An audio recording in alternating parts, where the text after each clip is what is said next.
Another popular topic that a lot of people have been sending us stuff about as we are recording right now. I guess it's almost a two-part conversation. Did you see the MJF interview that he did on Ariel Helwani's podcast? I did not know that this was going to be a bone of contention in the news, and so did not watch that. However, I have heard that it since then has inflamed some of the relations that he has in his current company. So maybe we better recap it. Well, I have some quotes here specific to the conversation about MJF's AEW contract, which expires January 1st, 2024. This is not an angle. This is a shoot. His contract really expires on that date. And I think that's one of the issues that blurs a lot of lines here. Here's what he said in the interview. So when you're as talented, as over, and as much of a draw as me, if I want, I could bite off Tony Khan's fingers. He knows where his bread is buttered. And if that offends somebody in the locker room, which I know it does, oh well, cry about it. Get more over than me. Oh wait, that's right, you can't. Because I'm literally the best talker in the business. And one of the best wrestlers in the history of the business, bell to bell. Because I don't just spam moves like I'm in a video game. I make people feel something because I'm going out there to win. I'm not going out there to show off. I'm not going out there to try and make sure that I get these people to talk about my star ratings. No. If that happens, and it's a byproduct of what I do, fantastic. But I didn't get into this business to hit moves. I got into this business to make money. That's why I got into this business. So that's why I'm not afraid to talk about when my contract is up, January 1st, 2024, and I'm not afraid to stir that pot. And then the other quotes of note, at least here. Let me just, hold on here. Let me just, before we go any further.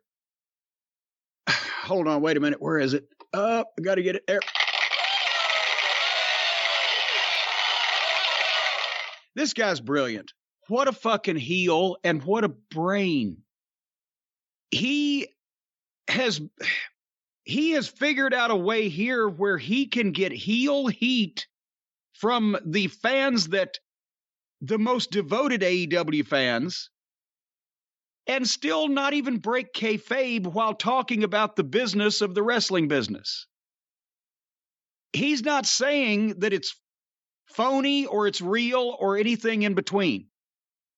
He's probably pissing off some of the marks that he shares the locker room with, because a bunch of that roster should be sitting out in the stands.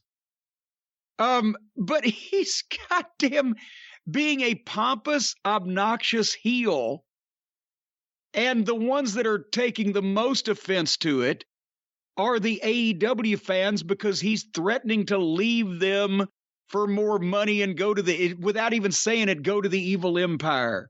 Or he's just knocking their favorite wrestlers without even mentioning anybody's name, by obviously describing their goofy styles that everybody looks to say this is what sets him apart. He's a pompous, obnoxious heel making these comments, getting heat with the marks and also with the ones in the locker room. And it doesn't matter whether wrestling is a work or not. You still believe this guy's an asshole. He's perfect. Well, some more quotes here from this interview specific to this talk about his contract and where he would sign in a couple of years.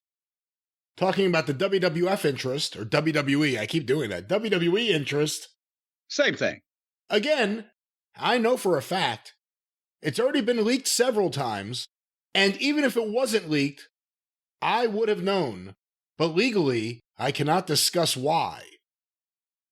I will be wherever the money is. I am leaning, but I cannot say which way, but I'm certainly leaning. There's a front runner.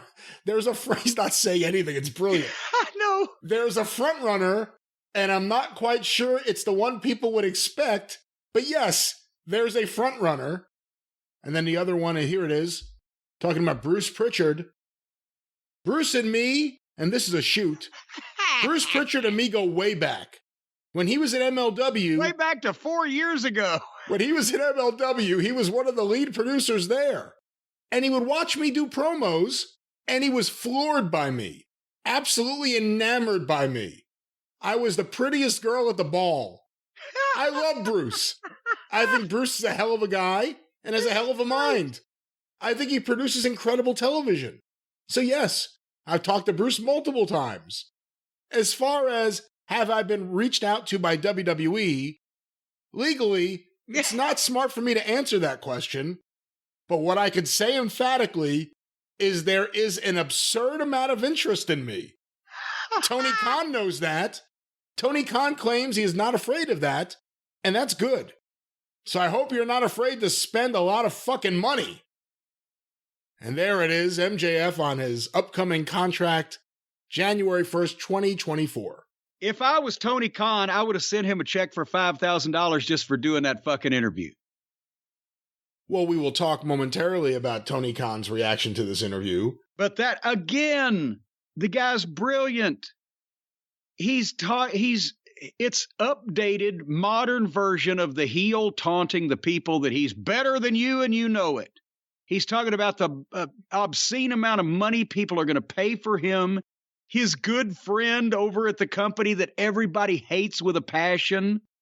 This is perfect heel work to make people believe in you rather than just whatever the fuck character he's portraying on television, and to get heat with